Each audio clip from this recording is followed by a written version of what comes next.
بسم الله الرحمن الرحيم. السلام عليكم ورحمة الله وبركاته. أهلا بكم في فيديو جديد من سلسلة إثبات تحريف الكتاب المقدس، والنهاردة هنقدم إجابات مختصرة على الأسئلة اللي طرحها القمص عبد المسيح بسيط، واللي بيدعي إن اللي بيؤمن بتحريف الكتاب المقدس لازم يقدم أجوبة على هذه الأسئلة. وفي الفيديوهات القادمة بإذن الله عز وجل هنستعرض أدلة هذه الإجابات بالتفصيل.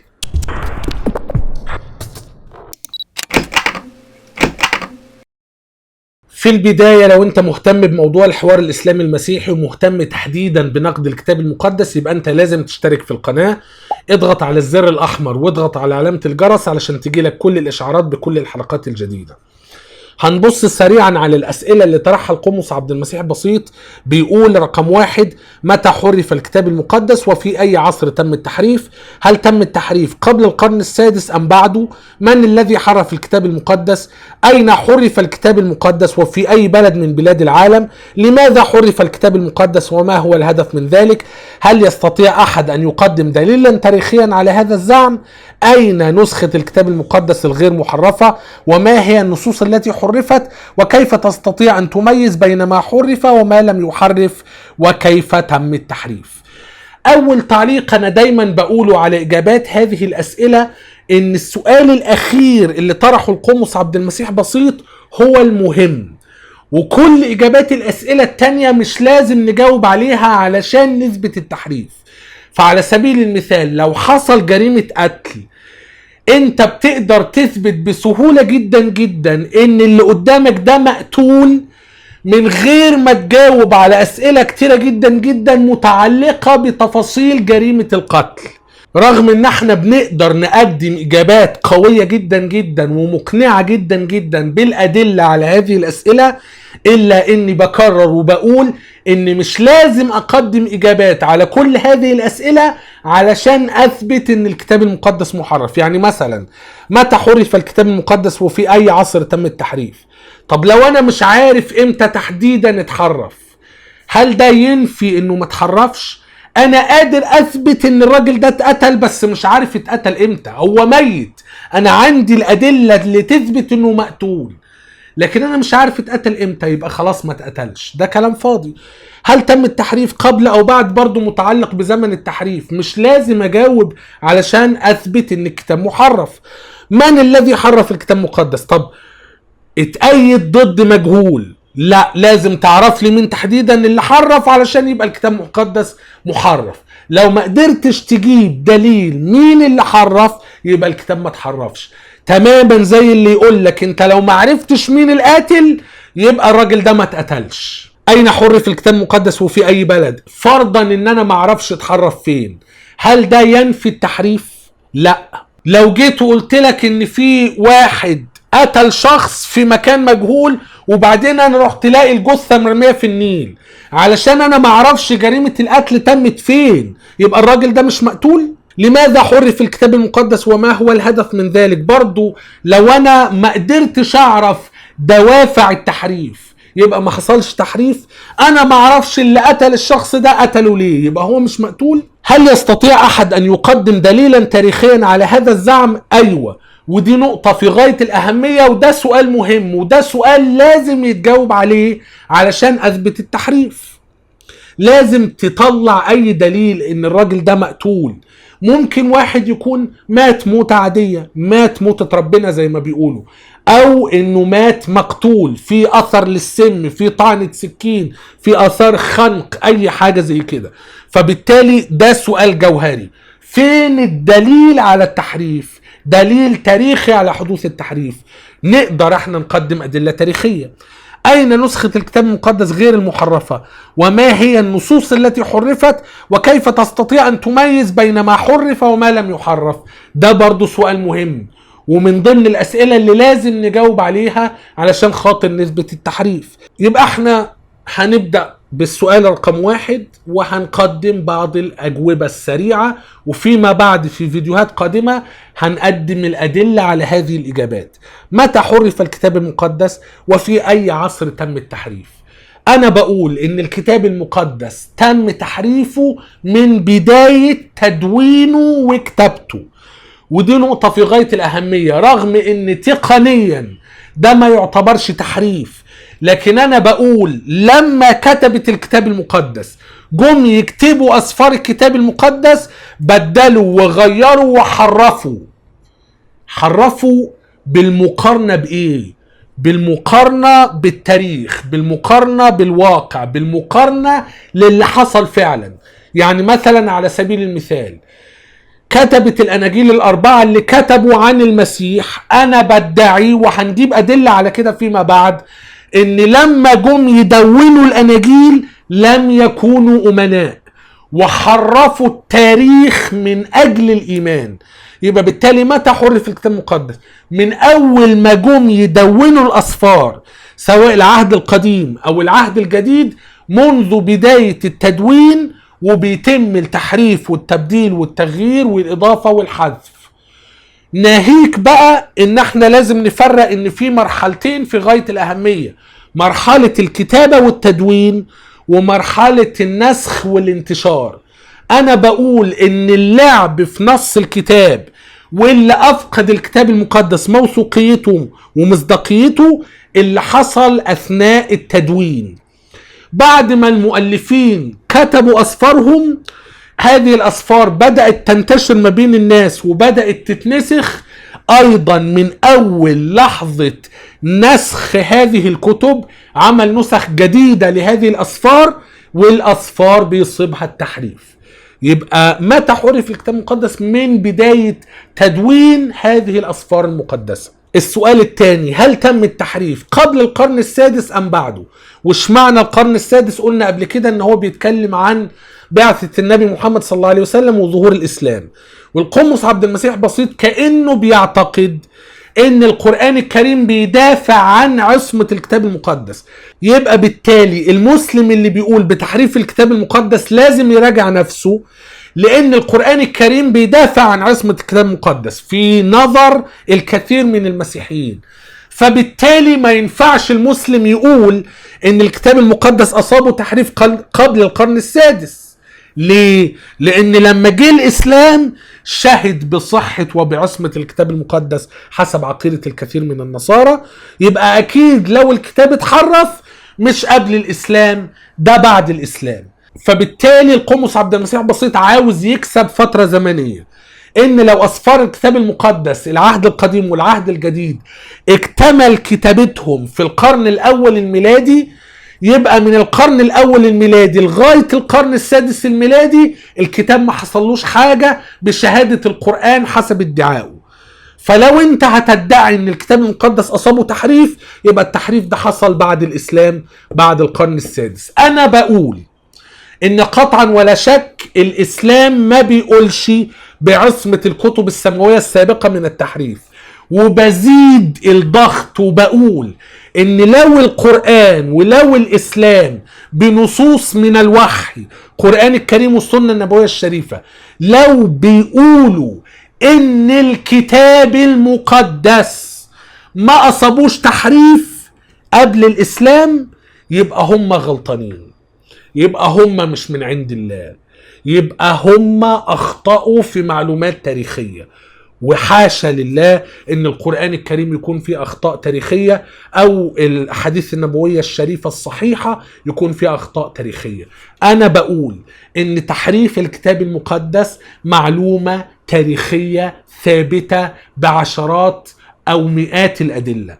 فما ينفعش القرآن الكريم يقول ان الكتاب المقدس معصوم من التحريف، وان لو القرآن الكريم قال ان الكتاب المقدس معصوم من التحريف يبقى القرآن الكريم غلطان. ناهيك ان المسلمين عندهم الكثير جدا من الآيات القرآنية والروايات النبوية الشريفة اللي بتعلمهم ان اهل الكتاب حرفوا بدلوا غيروا في كتبهم، وان الكتاب المقدس محرف، وان اليهود والنصارى حرفوا كتبهم المقدسة.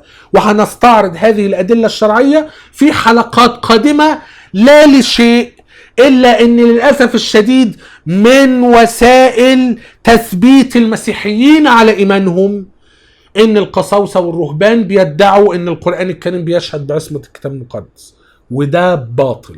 فهنستعرض الآيات والأحاديث اللي بتقول إن اليهود والنصارى حرفوا كتبهم، وإن هم اللي كانوا مسؤولين عن الحفاظ على كتبهم، وهم ما كانوش قد الأمانة وبدلوا وغيروا وحرفوا. السؤال الثالث: من الذي حرف الكتاب المقدس؟ في بحث ممتاز جدا جدا للأخ أبو عمار الأثري ربنا يحفظه ويبارك فيه بعنوان من الذي حرف الكتاب المقدس، يعني مين اللي مارس العملية. فأول حاجة أنا بقول كتبة أسفار الكتاب المقدس هم اللي مارسوا التحريف، وهم بيدونوا غيروا التاريخ من أجل الإيمان، وأنا قلت الكلام ده قبل كده. طب مين تاني بعد كده؟ كل اللي كان له سلطان على نص الكتاب حرف الكتاب، سواء اللي كانوا مسؤولين عن الحفاظ على الكتاب أو أعدائهم. فللأسف الشديد الكتاب المقدس اتحرف من أصحابه اللي كانوا المفروض يحافظوا عليه. اليهود حرفوا كتابهم، النصارى حرفوا كتابهم، رهبان وأحبار اليهود حرفوا كتابهم، وآباء النصارى حرفوا كتابهم. وكمان إجابة: من الذي حرف الكتاب المقدس؟ المسؤولين عن نسخ الكتاب المقدس، المسؤولين عن إنتاج نسخ جديدة للكتاب المقدس هم الذين حرفوا الكتاب المقدس. يبقى بالتالي أنا بقول إن الكتبة واللي دونوا الأسفار هم اللي حرفوا في المقام الأول، وبعدين المسؤولين عن حفاظ الكتاب هم اللي حرفوا في المقام الثاني، وبعدين النساخ هم اللي حرفوا، وفي هراطقة حرفوا، وتقريبا اي حد كان مسؤول عن الكتاب المقدس بطريقة او باخرى حرف الكتاب المقدس. اطلعوا على بحث من الذي حرف الكتاب المقدس للأخ أبو عمار الأثري، هحط الرابط اسفل الفيديو. السؤال الرابع: اين حرف الكتاب المقدس وفي اي بلد من بلاد العالم؟ اجابة السؤال ده كان ممكن يكون ما نعرفش، لكن سبحان الله احنا نعرف. الكتاب المقدس تاريخيا بنقدر نعرف ان كان في مراكز معينة في العالم هي المسؤولة عن انتاج نسخ الكتاب المقدس، او هي اللي كان فيها الناس اللي كانوا مسؤولين عن الحفاظ على نص الكتاب المقدس. فبالتالي مثلا بالنسبة لمخطوطات العهد الجديد، الاسكندرية ده مكان تم فيه تحريف الكتاب المقدس. الدليل على كده ما يسمى بالعائلات النصية. العائلات النصية دي باختصار، وهنتكلم عنها باستفاضة فيما بعد، مجموعة من المخطوطات ما بينها وما بين بعض زي ما تقول كده علاقة قرابة. المخطوطات دي قرايب منسوخين من بعض، قرايب. وهذه المخطوطات في النهاية تم إنتاجها في أماكن جغرافية محددة. فكان في المخطوطات اللي بيتم إنتاجها في الإسكندرية، وده كان اسمه النص السكندري. وكان في مخطوطات بيتم إنتاجها في بيزنطة القسطنطينية، وده كانوا بيسموه النص البيزنطي. وفي مخطوطات كان بيتم إنتاجها في فرنسا وإيطاليا، وده كانوا بيسموه النص الغربي. وكان في مخطوطات بيتم إنتاجها في قيصرية فلسطين، وده بيسموه النص القيصري. فبالتالي احنا عارفين ان كان في عواصم معينة كانت هي المسؤولة عن إنتاج مخطوطات الكتاب المقدس، فبالتالي هي الأماكن اللي فيها تم تحريف نص الكتاب المقدس. السؤال الخامس: لماذا حرف الكتاب المقدس وما هو الهدف من ذلك؟ العلماء بيقولوا ان التحريف كان لسببين رئيسيين. يا اما التحريف ده كان متعمد مقصود، يا اما كان غير مقصود عفوي غير مقصود. ففي تحريف متعمد ومقصود، وفي تحريف عفوي غير مقصود.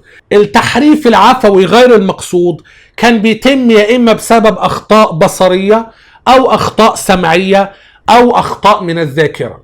يعني لو الشخص قصاده مخطوطة بينقلها في مخطوطة جديدة، ساعات بسبب أخطاء بصرية كان بيغلط وهو بينقل غصب عنه ما يقصدش، لكن كان بيحصل تحريف. لو حد كان بيملي الناسخ، ساعات كان يسمع غلط يتلخبط في السمع فيكتب النص غلط غصب عنه، بس كان بيحصل تحريف. ساعات الناسخ كان بيسترجع بعض النصوص من الذاكرة تخونه يكتب النص غلط غصب عنه لكن بيحصل تحريف. فدي أسباب لماذا حرف الكتاب المقدس، أسباب تحريف عفوي غير مقصود. طب التحريف المقصود المتعمد كان ليه؟ كان في أسباب كثيرة جدا جدا. من ضمن هذه الأسباب اللي العلماء بيقولوا عنه إنه من أجل أهداف إيمانية. من أجل أهداف إيمانية يعني إيه؟ يعني مثلا بعض الهراطقة بيستشهدوا بنص معين في الكتاب المقدس على صحة إيمانهم، أقوم حاذف النص ده علشان الهراطقة ما يستشهدوش بيه. أو في عقيدة معينة أنا عايز أعطي لها مصداقية من الكتاب، فأقوم ضايف نص في الكتاب علشان أكسب هذه العقيدة مصداقية. يبقى في تحريف متعمد مقصود لأهداف إيمانية. في تحريف متعمد مقصود كان من أجل إزالة الأخطاء أو التصحيح اللي الناسخ كان بيعتقد وجوده في الكتاب لسبب أو لآخر. كان ممكن الناسخ يعتقد إن ده في واحد قبلي نسخ النص غلط فأنا هصلح النص، أو مثلا للتوفيق ما بين بعض الاختلافات اللي ما بين الكتب المختلفة، زي مثلا نص موجود في إنجيل متى مختلف عن نص موجود في إنجيل مرقس، أقوم مغير النص عشان يبقوا الاتنين شبه بعض. ففي أسباب العلماء ذكروها ضمن أسباب التحريف المتعمد، هنذكر تفاصيلها فيما بعد في فيديوهات قادمة بأكثر تفصيل، سواء تحريف متعمد في أسباب ذكرها العلماء أو تحريف عفوي غير مقصود ذكرها العلماء.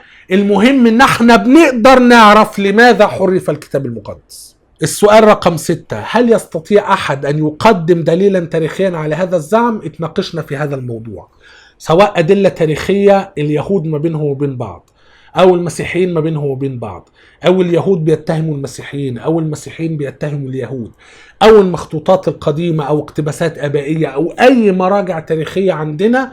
هنقدر نجيب أدلة تاريخية كثيرة جدا جدا جدا على أن الكتاب المقدس أصابه تحريف، وهنفرد لده عشرات الحلقات. السؤال السابع، أين نسخة الكتاب المقدس غير المحرفة؟ وما هي النصوص التي حرفت؟ وكيف تستطيع أن تميز بين ما حرف وما لم يحرف؟ أولا، فين النسخة الغير محرفة؟ دي مش موجودة. لا توجد نسخة واحدة لم يصيبها التحريف سواء عمدا أو عفويا. مفيش مخطوطتين متطابقين، مفيش نسختين متطابقين للكتاب المقدس. فبالتالي ان انت تقول لي فين النسخة اللي ما اتحرفتش، ما هو لو كان في نسخة مش محرفة كانت المشكلة اتحلت. النسخ الأصلية للكتاب المقدس مفقودة، وهنستعرض في حلقة قادمة بإذن الله عز وجل اقتباسات العلماء اللي بيقولوا إن النسخ الأصلية مفقودة ولا يعرف أحد مصيرها ولا فين هي. ما هي النصوص التي حرفت، وإزاي تقدر تعرف المحرف من اللي مش محرف؟